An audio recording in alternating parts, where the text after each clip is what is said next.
Hello and welcome to DTV.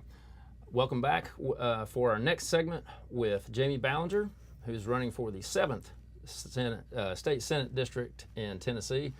Jamie, thanks so much for being back here with us on DTV today. Thank you, Michael. I'm glad to be back. All right, so you had a very busy last few months. How is everything going on the campaign trail? We're exhausted, and I think that's a good sign. I think if you weren't exhausted, you wouldn't be doing it right. Exactly. Yeah, we have tried to be a little bit of everywhere. It's a big district. You know, Senate districts are massive. We go all the way from, Emory Road to Farragut. So, but we've talked to a lot of folks and have been listening to a lot of folks. So we're good and tired. Okay, great. Yeah. That's a good way to put it. Good and tired, appropriately tired for the amount of effort that goes into it. Because you're right, it is a very big district for a state race. But in that way, it's good, I'm sure, to connect to lots of different voters from lots of different backgrounds. Right. Knocking on doors and having events with voters are definitely the best part of running for office. And people ask you a lot, okay, what's the best part? And that's it. I have found that people are so welcoming. We have been asked to come into people's homes, and we've been given water and tea and played with their dogs. We've had people cry on the doorstep talking about issues that matter to them. It's a rewarding experience. And even the folks who may not agree with you are very respectful. And I think in the dialogue we have now of everyone feeling so divided, on a person-to-person basis, things aren't like that. It's really when you have respect for someone and they have respect for you, you can have a really good conversation. Good, yeah. Good. I've noticed that too. I think that speaks a lot about this area of Tennessee and the amount of general respect that people can have. Does that give you some hope that when you make it into the state senate, that you can get some things done, that you can put some coalitions together? Because if the people that are actually the constituents of this district can do that, can't the legislature? Absolutely. Well, and I think the most important thing too is that the legislature has to lead on that. Right? It's a representative government where you're representing the views of the people, but it's our duty to lead and model behavior that we wish everyone had. Right. And so I was talking about this the other day, and I'm putting politics aside. We've all got to work together regardless of party. But I do believe on a person-to-person level, investing in someone, learning about their families and what's important to them, and then starting with what do we agree on? And educating them on why you have a position and listening to them, and not so often we think we're listening when really we think we know what they're going to say and we can't even hear. We have to actually listen and then find some common ground. And I think we can do that in Tennessee. And it gets trite. People say it all the time that, we agree on more than we disagree on, but it is true. It's just the things we don't agree on are big red letter things that in election season, and you're trying to differentiate between people, those are the only issues people talk about. But I think we can start on those issues we all agree on and then tackle those big ones and advocate. I'm going to zealously advocate for my positions, but I'm not going to close down my ears. Right. And I think, and end of the day, and a lot of people don't talk about this, I'm running for one of 33 seats in Tennessee for the state senate. It's going to be whatever this district wants me to do. And I think we've got a great district with some great folks, but you also have to be coming home and listening to this district, and when you say you're going to do something, you need to go to Nashville and do it. Right. Okay. Yeah. So along those lines of the things that we do agree on in this district, what are some of those big things that you're hearing from constituents that there is agreement, that it's a total, not a total, but a good alignment of interests and an agreement on issues that matter to Tennessee? Right. I think everybody understands that we're so lucky to live in this district. Knoxville, which, downtown Knoxville and UT and part of Beard and Cedar Bluff, Middlebrook, Farragut, a little bit of Emory Road, a little bit of East Knoxville are all in this district. We have so much upside, right? We live in an amazing city.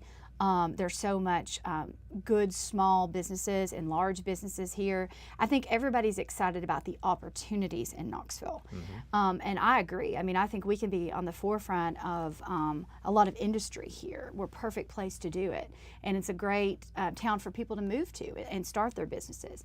I think what people are concerned about are those really public education, which everybody has a vested interest in. Even I personally don't have kids, but I understand that public education, is the thing that allowed me to go be the first in my family to go to college. And I also understand that it is essential for building strong communities. It's essential for building communities where we can recruit good employers. And public education in Tennessee needs a lot of work. Our own state comptroller's office tells us that we're not adequately funding our own basic education plan. And I think, the health of your public education system is a good barometer for how you're doing on the whole. So lots of folks are worried about public education. Lots of folks are worried about their jobs. We're all thrilled, and you hear a lot about this in the paper, that unemployment is down. And we're always going to be happy about that. But what we also know in Tennessee is that we have more minimum wage workers than any state in the country. Right. And I'm thrilled folks are working, but I've talked to those folks, and you've got to work 2 jobs now, maybe 3, to pay rent plus KUB plus groceries. There's no stability in that, and we've got to find a way to partner with the right folks to bring good paying jobs, or find a way for folks who are working to make ends meet. Right. Yeah. Okay. Anything that you'd like to address about the opioid crisis, healthcare? Yeah. Always a huge thing on everybody's mind right Yes. now. A lot of people seem to be maybe waking up, maybe, I don't know, coming around to the idea that Medicaid expansion might not be that bad of an idea. Right. And a lot of people are starting to see how that would help with the opioid crisis in a lot of ways. Absolutely. There are also some, possibly some legislative and legal things, solutions to the opioid crisis that might ease that burden on Tennesseans right now, especially in a district that sees a lot of these problems directly. Right. Any comments on those issues? Well, I think I'm thankful that now folks are realizing that the opioid epidemic is a public health crisis in our district. You're the same way. I sit on work with various nonprofits in Knoxville, and every one of them, one of the root causes of why the service is needed is a drug abuse problem, and a lot of that is opioids. It affects children, parents, grandparents. I mean, we have so many folks that are raising their cousins or their grandchildren because their parents are wrapped up in the opioid epidemic. So I think we've made some good first steps, on a legal basis. We're making it harder for people to doctor shop. We've been doing that for several years now. We're trying to limit the amount of opioids that can be prescribed. I think we're making some good strides there. As you mentioned, Medicaid expansion, which it would be the first thing, and I think it's a thing we've got to talk about every day when we get to the Senate. I mean, every day, bring our tax dollars home, because we've got to give these working folks insurance. We know it's going to help with the opioid problem. We know it would have kept those 10 rural hospitals open. There's not a day more shouldn't go by that we don't work on that issue. And I think you're right. People finally get what kind of a no-brainer that is. But I think it's going to take that sort of multifaceted approach to beat the opioid epidemic. We're behind. We should have started earlier.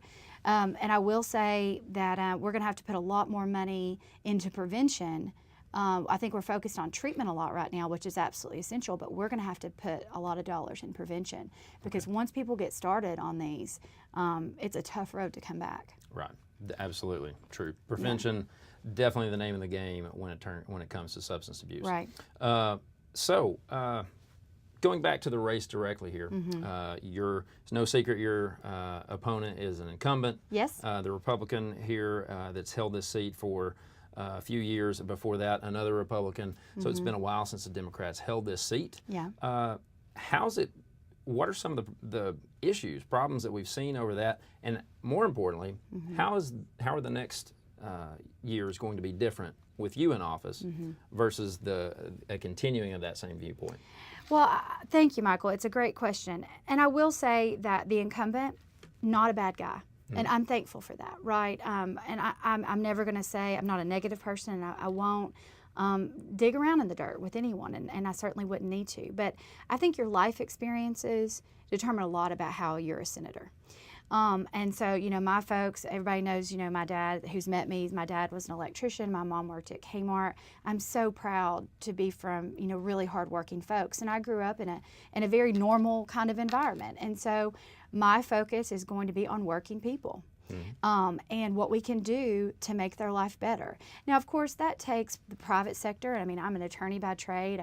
I practice at Baker Donaldson. I value and understand the private sector is essential. But I think so much of the focus is always on the private sector and less on the actual Tennesseans that also have to be healthy and educated to make all this work. And we know those folks are struggling. And I think also, I mean, as you know, 15% of our state government's female. 51% of our population is female.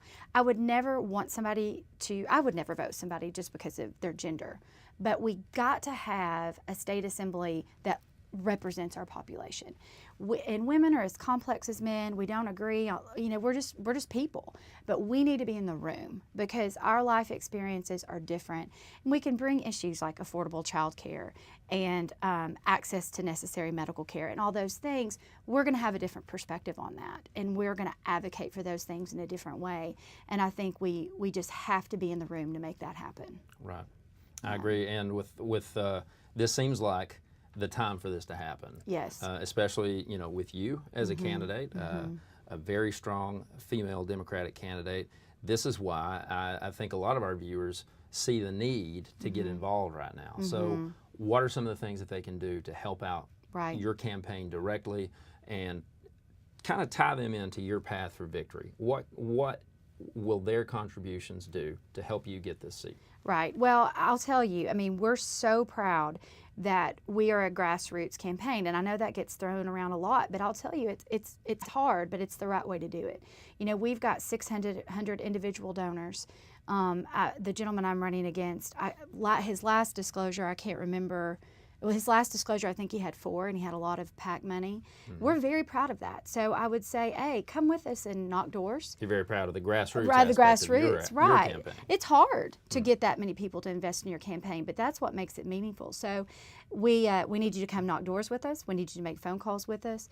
We need you, if you can, to donate. And that's the worst part of politics. I hate to say it, but, you know, I don't have as much money as my opponent, and it takes money to talk to voters. Right. And I wish it wasn't the case. I wish, you know, I could have a one-on-one with every voter, but it takes dollars to make that happen. So if you can't come door knock or make phone calls, shoot us $5 or $10. We'd be grateful to have that. And what's your website so that people can look you up online to get involved? Sure. It's www.jamie, J-A-M-I-E, Ballinger, B-A-L-L-I-N-G-E-R.com. I-N-G-E-R. All right. Well, we just have a minute left. Jamie, is there anything about you personally or what kind of job that you want to do in the Senate that you would like our viewers and our voters to know right now? Well, I was talking to my mother about this. You know, this is a hard game, and I hate to use the word game, but jumping into this to running for office is probably the scariest thing I've ever done. But the only rule I have for myself is that I'll be somebody that my parents can be proud of, my husband can be proud of, my fellow lawyers can be proud of, my friends can be proud of. So I'll promise the folks that in District 7 that I'll always tell you the truth, even if we disagree. But I'm going to pay you the respect of telling you the truth, and that I'll be somebody you can be proud of, and I'll be accessible. All right. Yeah. I believe that promises kept is one of the themes of your campaign, correct? Yeah, absolutely. All right. Yeah. Well, Jamie, it's been a pleasure talking to you as always. Thank you so much for being on DTV. Thank you. And thank you, everyone, for watching today. And tune in next time for more DTV. I'm Michael Davis, and thank you for watching.